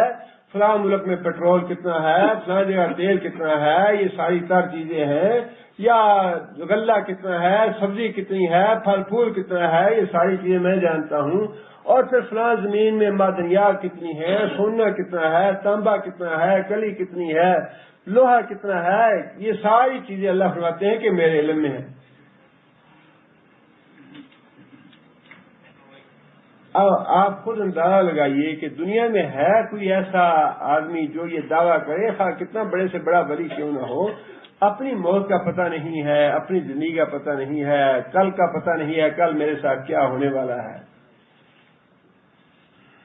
پتہ نہیں کیسے انسان یہ تصور کر لیتا ہے، لیکن شیطان انسان کو لگا دیتا ہے ان باتوں کی طرف۔ فرمایا کہ زمین میں اور ساری کائنات میں کوئی تر چیز ایسی نہیں، کوئی خشک چیز ایسی نہیں جو میرے علم میں نہ ہو، الا فی کتاب مبین، الا مگر فی کتاب مبین۔ یہ ساری چیزیں کہاں محفوظ ہیں؟ کتاب مبین سے کیا مراد ہے؟ جی، کتاب مبین سے بعض علماء نے، بلکہ اکثر علماء نے لوح محفوظ مراد لیا ہے، لیکن بعض مفسرین نے یہ کتاب کا لفظ جب آتا ہے نا تو اس میں ایک تصور سا آ جاتا ہے کہ اچھا جی اس کتاب میں یہ چیزیں لکھی ہوئی ہیں، اچھا فلاں چیز ہے اس کا پتہ کرنا ہے، وہ چیز جو ہے کہاں پڑی ہے یا کتنی تعداد میں ہے، اچھا جی وہ ذرا ریکارڈ دیکھیں کہ فلاں چیز کہاں پڑی ہے، وہ کتاب موجود ہے نا، ہاں جی کتاب میں تو لکھا ہے۔ کتاب کا تصور جو ہے وہ ذرا اس طرح کا ہے کہ اگر مجھے یاد نہ رہے تو پھر میں کتاب سے دیکھ لوں گا۔ کتاب کا تصور جو ہے وہ کچھ اس طرح سے لگتا ہے کہ شاید اللہ تعالیٰ نے لوح محفوظ یا کتاب مبین ایک اپنے پاس رکھی ہے، ارب سال گزر گئے، اتنی مخلوق گزر گئی، ان کی زندگیاں، ان کے حالات، ان کی موت، ان کی اولادیں، ان کی روزی، ان کی عمریں، یہ ساری چیزیں جو ہیں یہ ایک اللہ تعالیٰ کو زبانی ساری کیسے یاد ہوں گی؟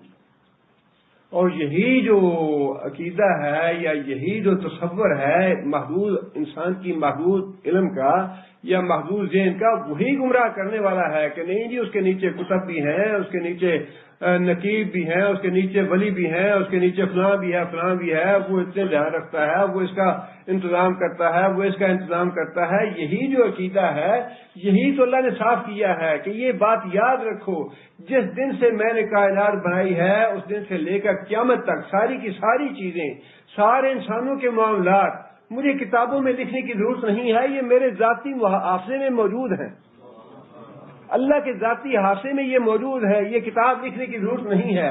کتاب سے تصور یہ آتا ہے کہ شاید ایک ریکارڈ ہے جو یادداشت نہ رہنے سے یا بھول چوک ہو جانے سے اللہ تعالیٰ اس کتاب کو دیکھیں گے یا کتاب کو کنسلٹ کریں گے کہ اچھا بھی کتاب فرشتوں کو کہیں گے کتاب دیکھو 10,000 سال پہلے یا 50,000 سال پہلے یہ واقعہ کیسے ہوا تھا۔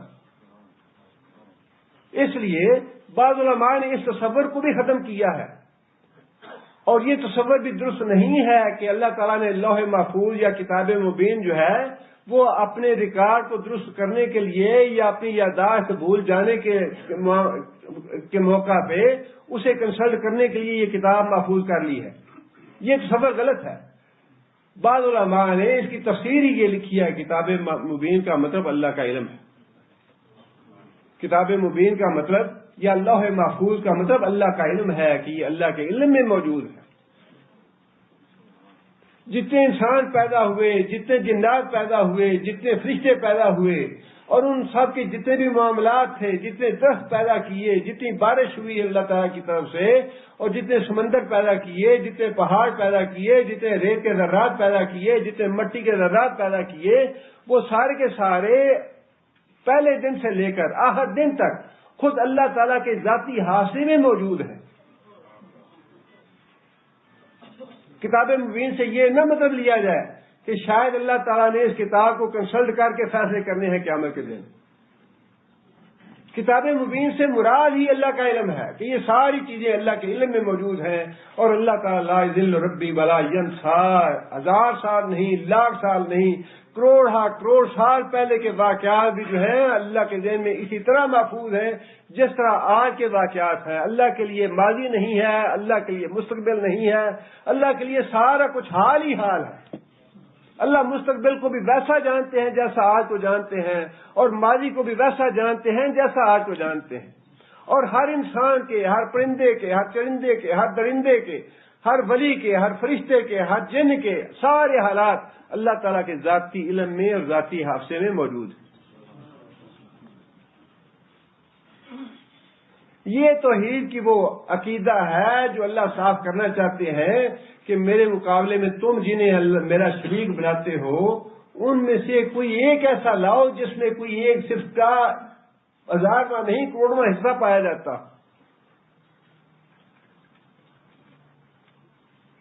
فنا تو بھکون فنا تو صرف بار بار اللہ تعالیٰ یہ آیتیں ارشاد فرما کے اور عقیدے کی تصریح فرما کے یہ پھر سوال کرتے ہیں کہ بیوقوف ہو تم پھرتے کہاں سے ہو، آخر تمہیں دھوکہ لگتا کہاں سے ہے؟ باتیں تو بڑی سیدھی سیدھی بتا دی ہم نے. اللہ کے علاوہ کسی کو علم غیب نہیں ہے. حبہ بھی میں جانتا ہوں، پرندوں کو میں جانتا ہوں، چرندوں کو میں جانتا ہوں، بر کو میں جانتا ہوں، باہر کو میں جانتا ہوں، پتوں کو میں جانتا ہوں. پھر تمہیں دھوکہ کہاں سے لگتا ہے؟ آگے پھر فرمایا کہ وَهُوَ الَّذِي يَتَوَفَّاكُم بِاللَّيْلِ، وَهُوَ الَّذِي، وہ اللہ ہی ہے، يَتَوَفَّاكُم، جو روح قبض کرتا ہے تمہاری باللیل، رات کے وقت. رات کے وقت ہے تمہاری روح قبض کرتا ہے. اور پھر جب انسان سونے کے لیے بستر پہ جاتا ہے، انسان سوتا ہے. سارے انسان ایک وقت میں نہیں سوتے، بلکہ ایک گھر کے افراد بھی، ان کا بھی شیڈول الگ الگ ہے. باپ کسی وقت پہ آتا ہے وہ سوتا ہے، ماں کسی وقت پہ سوتی ہے، بچے کسی وقت پہ سوتے ہیں. ہزاروں نہیں، کروڑوں، اربوں، خربوں انسان جب سونے کے لیے جاتے ہیں تو ہر بندے کی روح جو ہے وہ اللہ جانتا ہے کہ میں نے اس کی روح قبض کرنی ہے، کس وقت قبض کرنی ہے، کس وقت اس کو غنودگی آنی ہے، کس وقت اس کو مکمل نیند آنی ہے، کس وقت اس نے جاگنا ہے، اور نیند کے دوران اس کی کیا حالت ہونی ہے، نیند کے دوران اس کو کیا خواب دکھانا ہے یا اس کو خواب سے محروم رکھنا ہے. ارب خرب انسانوں کے یہ سارے معاملات. اور پھر یہ ہے کہ رات پوری دنیا میں ایک وقت تو آتی نہیں ہے. رات یہاں 2 گھنٹے بعد میں ہے، پاکستان میں 2 گھنٹے لیٹ سے ہے، ہندوستان میں کسی وقت میں ہے، مصر میں کسی وقت ہے، سوڈان میں کسی وقت ہے، امریکہ میں کسی وقت ہے. ہر وقت 24 گھنٹے ایسے ہیں. کوئی جا رہا ہے، کوئی سو رہا ہے، کوئی اپنے کام کر رہا ہے، کوئی کسی کام میں مصروف ہے. اللہ تعالیٰ ہر انسان کے جتنے بھی اس نے پیدا کیے اللہ تعالیٰ نے ان سارے لوگوں کے معاملات، کا وہ نیند کے ہیں یا جاگنے کے ہیں، کا کام کرنے کے ہیں، اللہ فرماتے ہیں سارے میرے علم میں. هو الذی، وہ اللہ ہی ہے، یتوفاکم باللیل، رات کو جب تم اپنے بستر پہ جاتے ہو تو وہی تمہاری روح قبض کرتا ہے. اللہم باسمک اموت و احیا، یہ جو نیند ہے اس کو نبی صلی اللہ علیہ وسلم نے موت کی بہن کہا ہے. اور یہ مثال اللہ نے کیوں دی کہ میں تمہیں موت دیتا ہوں اور پھر زندہ کرتا ہوں. 50 سال 60 سال اللہ تعالیٰ یہ ریہرسل کیوں کرواتے ہیں ہم سے؟ جتنی بھی زندگی ہے 60 سال کی، 70 سال کی، اللہ نے فرما دیا کہ میں تمہیں موت دیتا ہوں پھر تمہیں صبح زندہ کرتا ہوں، موت دیتا ہوں پھر زندہ کرتا ہوں، موت دیتا ہوں پھر زندہ کرتا ہوں. 50-60 سال تک. لیکن اس کے باوجود اہم اور بیوقوفوں کو یہ سمجھ نہیں آتی کہ جو اللہ 50-60 سال تک مارتا اور زندہ کرتا رہا، وہ اگر قبر میں پہنچا کے زندہ کرنے کا حکم دیتا ہے یا ہمیں بتا رہا ہے تو کچھ غلط نہیں کہہ رہا. وہ تو روزانہ کرتا ہے یہ کام اور ساری دنیا کے لوگوں سے کر رہا ہے. اور روزانہ کوئی آدمی ایسا نہیں جو کہے جی میرے ساتھ تو یہ کبھی بات نہیں ہوئی. قیامت کے دن ہم لوگ سوچیں گے کہ کتنے بیوقوف تھے ہم لوگ. دنیا میں یہ تو بات ہمارے ساتھ روزانہ ہوتی تھی کہ اللہ ہمیں مارتا تھا زندہ کرتا تھا، مارتا تھا زندہ کرتا تھا، مارتا تھا زندہ کرتا تھا. لیکن جب اللہ نے یہ کہا کہ جب قطعی موت آئے گی تو میں تمہیں زندہ کروں گا، تو یہ ماننے سے ہم نے انکار کر دیا. کتنے بیوقوف اور احمق تھے ہم. روزانہ تو ہمارے ساتھ یہ معاملہ پیش آتا رہا، روزانہ تو ہم مرتے اور جاگتے رہے. لیکن جب اللہ نے یہ فرمایا کہ تمہاری قطعی موت جب آ جائے گی تو جس طرح میں تمہیں روزانہ مارتا زندہ کرتا ہوں اسی طرح تمہیں دوبارہ تمہاری قطعی موت سے بھی زندہ کروں گا. تو ہم نے کہا نہیں جی نہیں، یہ کیسے ہو سکتا ہے؟ مرنے کے بعد کون دوبارہ زندہ ہوگا؟ اللہ فرماتے ہیں وہ تو میں روزانہ تمہیں کر کے دکھاتا ہوں. فرمایا کہ وَهُوَ الَّذِي يَتَوَفَّاكُم بِاللَّيْلِ، رات کے وقت تمہاری روح وہی قبض کرتا ہے. وَيَعْلَمُ مَا جَرَحْتُمْ، اور وہ خوب جانتا ہے. جرحتم، جراحی کسے کہتے ہیں؟ سرجن کو، آپریشن کرنے والا. جراح تم جو تم عمل کرتے ہو، جو آپریشن، جو دن کے وقت تم کام کرتے ہو، جو تم کام کرتے ہو میں وہ سارے کام جانتا ہوں. صبح اٹھ کے جو نماز پڑھتا ہے اس کو بھی جانتا ہوں، اور جو جانوروں کی طرح ہاتھ منہ دھو کے کھانے پہ بیٹھ جاتا ہے، اللہ کا نام نہیں لیتا، اس کو بھی جانتا ہوں. جو دفتر میں جا کے تم سیدھے کام کرتے ہو وہ بھی جانتا ہوں، جو الٹے کام کرتے ہو وہ بھی جانتا ہوں، جو کرپشن کرتے ہو وہ بھی جانتا ہوں، جو نیکی کی باتیں کرتے ہو وہ بھی جانتا ہوں، جو حلال کماتے ہو وہ بھی جانتا ہوں، جو حرام کماتے ہو وہ بھی جانتا ہوں، جو بھی کرتے ہو وہ سب جانتا ہوں. ما جرحتم بالنہار، دن کے وقت میں.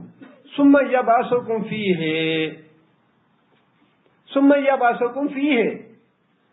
سبحان اللہ، اللہ تعالیٰ نے کیسے کیسے طریقے سے باتیں سمجھائی ہیں ہمیں. اللہ فرماتے ہیں کہ رات کو تمہیں میں موت دیتا ہوں، تمہاری روح قبض کرتا ہوں، اور پھر تمہیں صبح کو جگاتا ہوں. صبح جو کچھ تم کام کرتے ہو وہ میں جانتا ہوں. اور یہ جو تمہاری روٹین ہے نا، صبح کے دن کام کرنے کی، رات کو سونے کی، پھر جاگنے کی، پھر اپنا کام کرنے کی. ثم یبعثکم فیہ، بار بار میں تمہیں اسی روٹین میں بھیجتا رہتا ہوں، تمہیں موقع مہیا کرتا رہتا ہوں اس کام کا. یہ روزمرہ کا جو معمول ہے تمہارا، اس معمول میں بار بار تمہیں بھیجتا رہتا ہوں. لِیُقْضَىٰ أَجَلٌ مُّسَمًّى، تاکہ جو مدت میں نے تمہیں دی ہے وہ پوری ہو جائے. کون سی مدت؟ زندگی کی. جتنی مدت میں نے تمہاری مقرر کر رکھی ہے، 60 سال کی، 50 سال کی، 70 سال کی، 80 سال کی، وہ میں اسی طرح پوری کرتا ہوں کہ رات کو تم سوتے ہو اور میں تمہاری روح قبض کر لیتا ہوں، اور پھر صبح کو جب اٹھتے ہو، الحمدللہ الذی احیانا بعد ما اماتنا والیہ النشور. شکر ہے اس اللہ کا. یہ روزانہ کی جو دعا ہے نا، سونے اور جاگنے کی، اس پہ غور کریں کہ اس میں کیا اللہ نبی صلی اللہ علیہ وسلم نے تعلیم دی ہے. یا اللہ تیرے نام سے مرتا ہوں، تیرے نام سے زندہ ہوں گا، تیری توفیق سے، تیرے اذن سے، تیری اجازت سے. مرنا بھی تیری اجازت، سونا بھی تیری اجازت سے، جاگنا بھی تیری اجازت سے. اور پھر جب اٹھو تو یہ کہو الحمدللہ الذی احیانا. یا اللہ تیرا شکر ہے، تو نے ہمیں اور موقع دے دیا توبہ استغفار کرنے کا. یا اللہ تیرا شکر ہے، تو نے ہمیں جگا دیا اپنی عبادت کے لیے. الحمدللہ الذی احیانا بعد ما اماتنا. اور پھر آگے اس بات کا اعتراف بھی کرو الیہ النشور، کہ یہ جو 50 سال 60 سال کی عمر ہم مکمل کر لیں گے، یہ عمر مکمل کرنے کے بعد الیہ النشور، یا اللہ اٹھ کے تیرے حضور حاضر ہوں. صرف ایک چھوٹے سے کلمے میں ساری زندگی کا خلاصہ پیش کر دیا رسول اللہ صلی اللہ علیہ وسلم نے، ساری تعلیم دے دی. اور اسی طرح اللہ تعالیٰ نے اس ایک آیت میں ساری زندگی کا جو معمول تھا، ساری زندگی کا خلاصہ اللہ نے بیان فرما دیا کہ میں تمہیں رات کو سلاتا ہوں، پھر صبح تمہیں اٹھاتا ہوں، پھر جو تم کام کرتے ہو وہ جانتا ہوں، اور پھر 40 سال 50 سال تمہاری عمر اسی طرح پوری کرنے کا تمہیں مہلت دیتا ہوں، تمہیں موقع دیتا ہوں یہ عمر پوری کرنے کا. ثم الیہ مرجعکم، فرمایا کہ پھر تم اس کی طرف پلٹائے جاؤ گے، تمہارا پلٹنا اسی کی طرف ہوگا. ثم ینبئکم بما کنتم تعملون، پھر وہ تمہیں خبردار کرے گا، آگاہ کرے گا، بتائے گا بما کنتم تعملون، جو کچھ تم دنیا میں کر کے آئے. پہلے یہ ساری باتیں اللہ تعالیٰ نے ارشاد فرما دی کہ میں تمہارے سارے معاملات جانتا ہوں، تمہارے رات کے بھی اور دن کے بھی، تمہارا سونا بھی، تمہارا جاگنا بھی، اور جو کچھ تم اپنے دن کے معمولات ہیں تمہارے، وہ بھی سارے جانتا ہوں. اور یہاں سے وضاحت ہو جاتی ہے کہ کتاب مبین جو ہے دراصل اللہ تعالیٰ کا ذاتی علم ہی ہے. لوح محفوظ اللہ تعالیٰ کا ذاتی علم ہی ہے. فرمایا کہ میں ساری باتیں جانتا ہوں، اور فرمایا کہ جب تمہیں اس کے بعد مدت پوری کرنے کے بعد میری ہی طرف پلٹنا ہے، اللہ کی طرف لوٹ کے جانا ہے، اور پھر اللہ تمہیں بتا دے گا. بتا دینے کا مطلب یہ نہیں ہے کہ جس پیپر جو ہے وہ پکڑا دیا، یہ فیل ہو گیا، یہ پاس ہو گیا، بس پیپر ڈسٹریبیوٹ ہونے ہیں، اس کے بعد گھروں میں چلے جاؤ. نہیں، ایسا نہیں ہے، بلکہ یہ ایک وارننگ ہے. یہ یونبئکم، یہ وارننگ ہے. بتاؤں گا تمہیں جو کچھ کر کے آئے ہو، بتاؤں گا میں. یہ بھی شامل ہے کہ تمہارا نامہ اعمال تمہیں دیا جائے گا، اور بتاؤں گا میں یہ بات بھی شامل ہے کہ جو گناہگار ہیں، فاسق ہیں، فاجر ہیں، اللہ کے رسول کے نافرمان ہیں، انہیں جہنم میں ڈالوں گا، اور جو اللہ کے رسول کے فرما بردار ہیں انہیں انعامات سے نوازوں گا. یونبئکم میں دونوں باتیں شامل ہیں. اور آگے پھر اللہ نے فرمایا کہ وَهُوَ الْقَاهِرُ فَوْقَ عِبَادِهِ. اللہ تعالیٰ نے غلط فہمیت تو ساری بڑے بڑے طریقے سے دور فرمائی ہے. وَهُوَ الْقَاهِرُ فَوْقَ عِبَادِهِ، اور وہ اپنے بندوں کے معاملات میں مکمل غالب ہے. اپنے بندوں کے معاملات میں مکمل غالب ہے. اس زندگی میں نہیں، اس زندگی کی بعد والی زندگی میں نہیں، بلکہ اس زندگی سے پہلے کے جو چند مہینے ہیں ان میں بھی اللہ تعالیٰ بندوں کے معاملات پہ غالب ہے. اللہ چاہے تو اولاد کے لیے امید دے، چاہے تو نہ دے. امید دینے کے بعد بھی اللہ چاہے تو رحم میں اندھا بنائے، رحم میں چاہے تو بینا بنائے. اللہ غالب ہے اس بات پہ کہ رحم میں بہرا بنائے، رحم میں سننے والا بنائے. اللہ غالب ہے اس بات پہ کہ لولا لنگڑا بنائے یا صحیح سالم ہاتھ پاؤں والا بنائے. اللہ مکمل طور پہ غالب ہے اپنے معاملات پہ اس زندگی سے پہلے بھی. اللہ غالب ہے اس بات پہ کہ آپ صحیح سالم بیٹا اللہ دیتا ہے یا نہیں دیتا. دینے کے بعد بھی اللہ چھین لے. اور جب اللہ بیٹا دے دیتا ہے، انسان اس زندگی میں آ جاتا ہے، تو پھر بھی اللہ تعالیٰ انسان کے معاملات پہ غالب ہے. خواہ عبد القادر جیلانی ہوں یا علی اجمیری ہوں یا معین الدین چشتی ہوں، وہ سارے کے سارے مغلوب ہیں اللہ کے حکم کے آگے. سب مغلوب ہیں. جس طرح عام انسان بچہ پیدا ہوتا ہے، پھر بڑا ہوتا ہے، پھر اس پہ نوجوانی آتی ہے، پھر جوانی آتی ہے، پھر بڑھاپا آتا ہے، پھر انسان کی موت آتی ہے. ان سارے معاملات میں کوئی یہ کہے جی مجھے جوانی اچھی لگتی ہے، میں تو بوڑھا نہیں ہونا چاہتا. عبد القادر جیلانی اگر اتنے ہی کرنے بھرنے والے ہیں تو جوانی میں کہتے ہیں یا اللہ میں نہیں بوڑھا ہونا، کر لے جو کرنا ہی. یا کہتے جی میں نہیں مرتا، موت کسی اچھی لگتی ہے، موت سے تو ہر کوئی بھاگتا ہے. علی اجمیری کہتے ہیں یا اللہ میں نہیں مرنا چاہتا، مجھے مار کے دیکھ لو مارنا ہے. وَلَوْلَا إِن كُنتُمْ غَيْرَ مَدِينِينَ تَرْجِعُونَهَا إِن كُنتُمْ صَادِقِينَ. اگر تمہاری موت میرے ہاتھوں میں نہیں ہے تو ذرا پلٹا کے دکھاؤ اس روحوں کو. لیکن ہمارے لوگوں نے تو روحوں بھی پلٹا کے دکھا دی. وہ تھیلا لے کے جا رہے تھے اسرائیل صاحب روحوں کا. عبد القادر جیلانی نے فرمایا کہ یہ مجھے دو کیا کہاں لے کے جا رہے ہو روحوں کا تھیلا، یہ تو میرے مرید ہے. فَلَوْلَا إِن كُنتُمْ غَيْرَ مَدِينِينَ تَرْجِعُونَهَا إِن كُنتُمْ صَادِقِينَ. تم اپنی موت پہ بھی غلبہ نہیں رکھتے، تم اپنی موت کے بھی مختار نہیں ہو، تم موت کے معاملے میں بھی مغلوب ہو، محتاج ہو. اور یہ زندگی کے سارے مراحل جو ہیں یہ میرے قبضہ قدرت میں ہیں.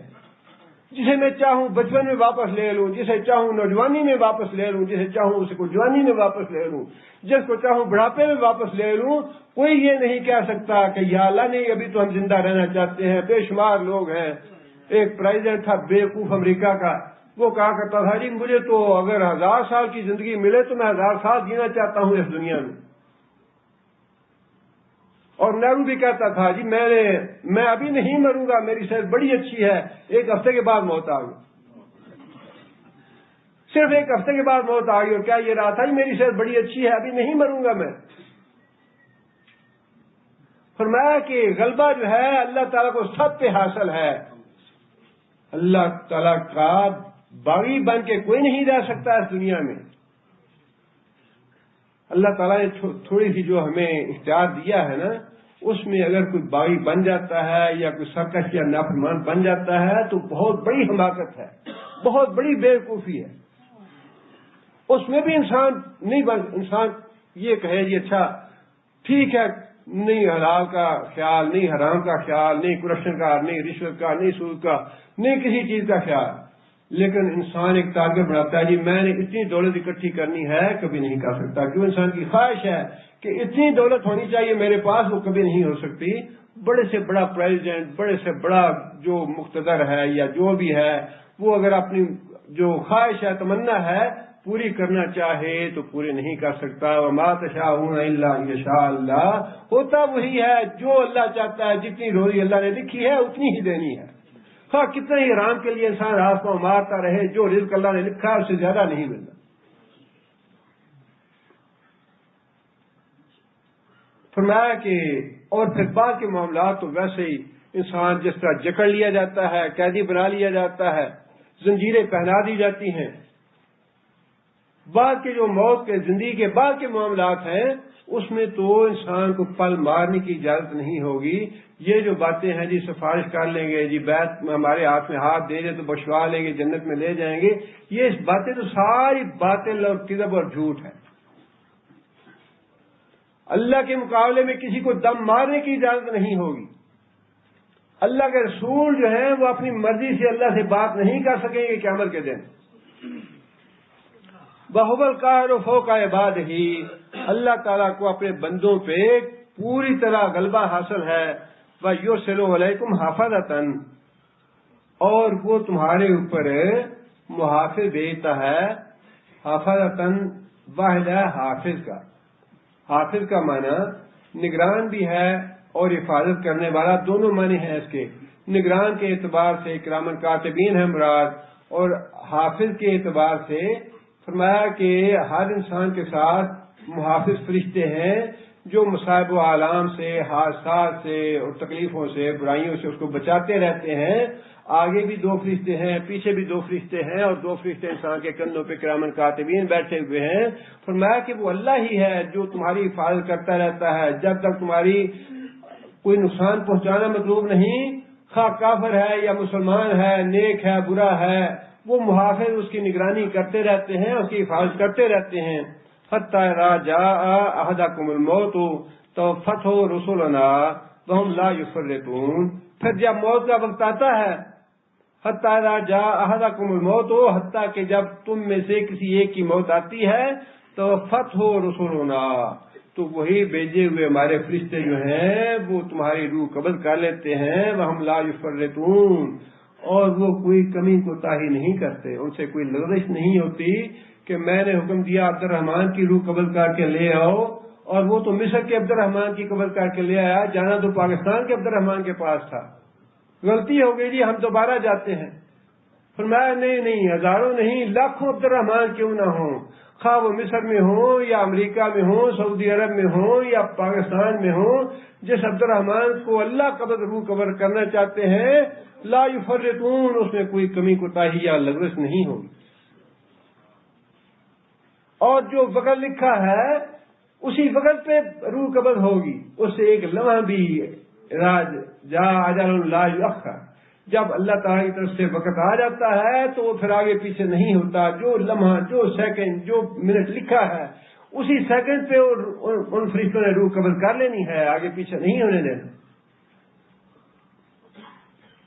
اللہ تعالیٰ نے یہ ساری باتیں اپنی توحید کے بارے میں ارشاد فرمائی ہیں کہ اللہ تعالیٰ کے علم بھی اور قدرت بھی، جیسے کہ میں نے گزارش کی کہ اللہ تعالیٰ کی جتنی بھی صفات ہیں ان ساری صفات میں سے ویسے تو ساری اہم ہیں، لیکن اللہ تعالیٰ کی ذات کی معرفت حاصل کرنے کے لیے ان دونوں صفات کو اگر سمجھ لیا جائے تو کم از کم انسان کی ذہن میں اور عقل میں اللہ تعالیٰ کی توحید مکمل طور پہ آ جاتی ہے۔ اللہ تعالیٰ کے علم کے بارے میں کہ اللہ کا علم کتنا وسیع ہے، اور اللہ کی قدرت کے بارے میں کہ اللہ تعالیٰ کی قدرت کتنی وسیع ہے، یہ دو صفات جو ہیں اللہ تعالیٰ کی توحید کو سمجھنے کے لیے بڑی اہم ہیں، اور انہی کا اللہ تعالیٰ نے ذکر کیا ہے نایاب۔ سبحان ربک رب العزت عما یصفون وسلام المرسلین والحمد للہ رب العالمین۔ یہ بھائی نے داڑھی کے بارے میں سوال کیا ہے کہ بعض لوگ اس کو سنت سمجھتے ہیں، بعض لوگ اس کو واجب سمجھتے ہیں، تو اس کے بارے میں کیا وضاحت ہے؟ اصل میں بعض لوگوں کو سنت کے لفظ سے یہ غلط فہمی لگتی ہے کہ جب علماء یہ کہتے ہیں کہ داڑھی رکھنا سنت ہے تو اس کا مطلب یہ ہے کہ اس کا درجہ جو ہے وہ عام دوسری سنتوں کی طرح ہے. واجب کا مطلب تو یہ ہے یا فرض کا مطلب تو یہ ہے کہ جو اس کا تارک ہے وہ گناہگار ہوگا، لیکن سنت جو ہے اس کا تارک اگر کسی وجہ سے وہ سنت ترک کرتا ہے تو گناہگار نہیں. اور داڑھی چونکہ سنت ہے لہذا یہ اگر نہ رکھی جائے تو کوئی حرج کی بات نہیں. یہ غلط فہمی پیدا ہوتی ہے سنت کے لفظ سے. حالانکہ نبی صلی اللہ علیہ وسلم کا قول اور فعل یہ سنت ہے. نبی صلی اللہ علیہ وسلم کا قول اور فعل یہ سنت ہے. اور نبی صلی اللہ علیہ وسلم کے اقوال جو ہیں وہ مختلف درجے کے ہیں. بعض اقوال جو ہیں نبی صلی اللہ علیہ وسلم کے ان کا درجہ قانون کا ہے، قانون کا جس طرح قانون قرآن مجید ہے اسی طرح نبی صلی اللہ علیہ وسلم کے سنت جو قولی سنت ہے اس کا درجہ قانون کا ہے. مثال کے طور پہ زنا کے بارے میں جو سزا ہے قرآن مجید میں شادی شدہ مرد کی سزا نہیں دی، شادی شدہ لوگوں کی، مرد یا عورت کی، غیر شادی شدہ کی دی ہے. لیکن جو نبی صلی اللہ علیہ وسلم نے اپنی سنت میں، سنت قولی میں یا سنت فعلی میں سزا مقرر فرمائی ہے اس کا درجہ قرآن کے اسی حکم کے برابر حیثیت رکھتا ہے. وہ قانون ہے، جس طرح وہ قانون ہے قرآن مجید کی آیت والا، اسی طرح نبی صلی اللہ علیہ وسلم کا قولی اور فعلی سنت جو ہے قانون کا درجہ رکھتی. اسی طرح نبی صلی اللہ علیہ وسلم کے بعض اقوال یا بعض قولی اور فعلی سنتیں فرض یا وجوب کا درجہ رکھتے ہیں. ان کا درجہ جو ہے وہ سنت ہی، قولی سنت ہو یا فعلی سنت ہو، لیکن ان کا درجہ جو ہے وہ وجوب کا یا فرض کا ہے. مثال کے طور پہ ٹخنوں سے کپڑا اونچا رکھنا، اس کو ہم اس اعتبار سے تو سنت کہیں گے کہ یہ نبی صلی اللہ علیہ وسلم نے حکم دیا، اس کا اس اعتبار سے سنت ہے، لیکن اس کا درجہ جو ہے وہ وجوب کا ہے. اس کا درجہ جو ہے وہ وجوب کا ہے. جو آدمی ترک کرے گا اس کے لیے جہنم کی سزا وضاحت کے ساتھ احادیث میں آئی ہے. اور یہ اللہ تعالیٰ جزائے خیر دے علماء کو احادیث کو اور قرآن مجید کی آیات کو سامنے رکھ کے یہ درجہ بندی کی انہوں نے. اسی طرح داڑھی رکھنا ہے تو سنت، لیکن اس کا درجہ کون سا ہے یہ دیکھنا ہے. علماء نے جتنے بھی احادیث ہیں ان کو سامنے رکھ کے یہ طے کیا ہے کہ یہ جو سنت ہے داڑھی والی اس کا درجہ وجوب کا ہے، وجوب کا، فرض کا. جو آدمی ترک کرے گا وہ گناہگار ہوگا. اور اس میں سے حدیثیں آپ نے معلوم ہے، ایک تو ایران سے جو آدمی آیا تھا نبی صلی اللہ علیہ وسلم کو گرفتار کرنے کے لیے، اس کو نبی صلی اللہ علیہ وسلم نے دیکھا تو پوچھا کہ ویل ہے تمہارے لیے، تمہیں داڑھی منڈانے کا حکم کس نے دیا؟ ویل ہے تمہارے لیے، داڑھی منڈانے کا حکم کس نے دیا؟ جس کا مطلب کیا ہوا کہ داڑھی منڈانے والے کے لیے ویل ہے، اور ویل کا معنی ہلاکت ہے. اس کے بعد دوسری جو احادیث ہیں ان میں یہ فرمایا کہ مختلف احادیث ہیں اور ان میں تینوں الفاظ موجود ہیں. یہودیوں کی مشابہت نہ کرو، اہل کتاب کی مشابہت نہ کرو، اور مشرکین کی مشابہت نہ کرو. یہود، اہل کتاب اور مشرکین تینوں کی مشابہت. اور یہ فرمایا کہ داڑھی رکھو اور مونچھیں کتراؤ، یہودیوں سے مشابہت نہ کرو اور اہل کتاب سے مشابہت نہ کرو، مشرکین سے مشابہت نہ کرو. اب ان احادیث کو سامنے رکھتے ہوئے علماء نے یہ فتویٰ دیا ہے کہ داڑھی جو ہے اس کا درجہ وجوب کا یا فرض کا ہے. جو آدمی ترک کرے گا اس کے لیے گناہ ہے. اللہ معاف کرنا چاہے تو معاملہ اور ہے، اللہ تعالیٰ معاف کر دے. لیکن کیونکہ سوال میں یہی ہے کہ اس کی حیثیت کیا ہے، تو وہ حیثیت میں نے وعدے کی ہے کہ اس کی حیثیت فرض کی یا وجوب کی ہے. زکوٰۃ کے بارے میں ایک بھائی نے سوال کیا ہے کہ ہمارے گھر میں 21 تولے سونا ہے اور 2 بھائی ہیں. میرا بھائی کہتا ہے یہ 7 تولے تو میرا ہے اور 7 تیرا ہے، 7 ہماری ماں کا ہے، اور تقسیم ہو گیا، زکوٰۃ ختم ہو گئی. اور ساتھ یہ بھی لکھا ہے انہوں نے کہ ہم کھانا سارے اکٹھے کھاتے ہیں. کہ جہاں بچت کرنی ہے وہاں تو اکٹھے ہیں، اور جہاں خرچ کرنا ہے یہ اللہ کی راہ میں، وہاں ہمارا الگ الگ ہے۔ اللہ تعالیٰ معاف کرے۔ تحبون المال حبا جما، اللہ نے فرمایا کہ تم لوگ ٹوٹ کے محبت کرتے ہو مال سے، اور بڑا فتنہ ہے مال کی وجہ سے۔ اللہ تعالیٰ معاف کرے، لگتا یہی ہے کہ 90-95% لوگ جو ہیں نا وہ جہنم میں اسی مال کے فتنے کی وجہ سے جائیں گے۔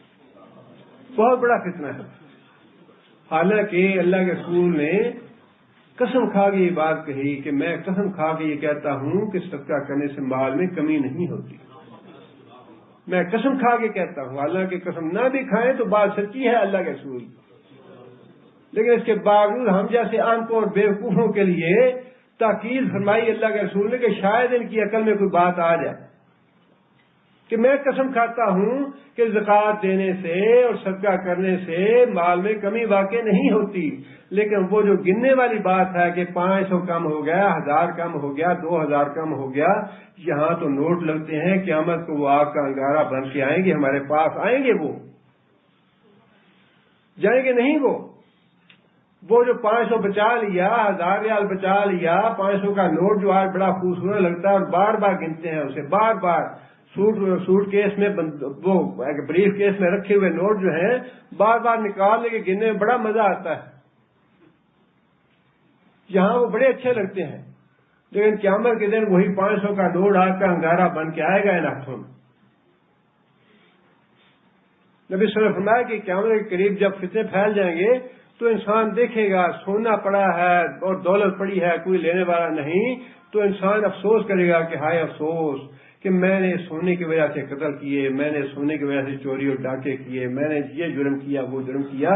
انسان کو اپنی ان حرکتوں پہ افسوس ہوگا، لیکن جب بعد میں انسان وقت گزر جائے تو پھر افسوس کرنے کا فائدہ نہیں۔ اللہ تعالیٰ معاف فرمائے، یہ بہت ہی بدنصیبی کی بات ہے، اور اللہ تعالیٰ سے ہدایت کی دعا کرنی چاہیے۔ اللہ تعالیٰ ہدایت کی توفیق عطا فرمائے اور نیک عمل کی توفیق عطا فرمائے۔ یاجوج ماجوج کے بارے میں قرآن مجید میں تفاصیل لکھی ہیں، سورہ کہف میں جہاں اس کا ذکر آیا ہے، اس کی تفصیل لمبی ہے، پھر انشاءاللہ کسی وقت کروں گا۔ ایک بھائی نے دعا کے لیے لکھا ہے، وہ بیمار ہے، اللہ تعالیٰ شفا علاج کاملہ عطا فرمائے۔ والدہ کے بارے میں لکھا ہے کہ وہ بیمار ہیں، اللہ تعالیٰ ان کو بھی شفا علاج کاملہ عطا فرمائے۔ اور اسی طرح ایک بھائی نے لکھا ہے کہ تمام بھائیوں سے گزارش ہے کہ روڈ پر سائڈ پہ جو گاڑیاں کھڑی کرتے ہیں وہ راستے میں رکاوٹ بنتی ہیں، لہذا راستے سے ہٹا کے گاڑی کھڑی کریں۔ ایک بھائی نے لکھا ہے کہ پاکستان کے لیے دعا فرمائیں کہ اللہ تعالیٰ عمر بن خطاب جیسا کوئی مجاہد پیدا کرے۔ عمر بن خطاب جیسا مجاہد تو پیدا نہیں ہوتا، عمر بن خطاب جیسا مجاہد جو ہے وہ قیامت تک پیدا نہیں ہوگا، لیکن دعا کرنے میں کیا حرج ہے، دعا تو کرنی چاہیے، شاید کوئی اللہ تعالیٰ عمر بن خطاب کے خادموں میں سے کوئی خادم پیدا کر ہی دے۔ ایک بھائی نے لکھا ہے کہ کفیل کے ساتھ معاملات میں اسے پریشانی ہو رہی ہے، اللہ تعالیٰ اس کی پریشانی دور فرمائے۔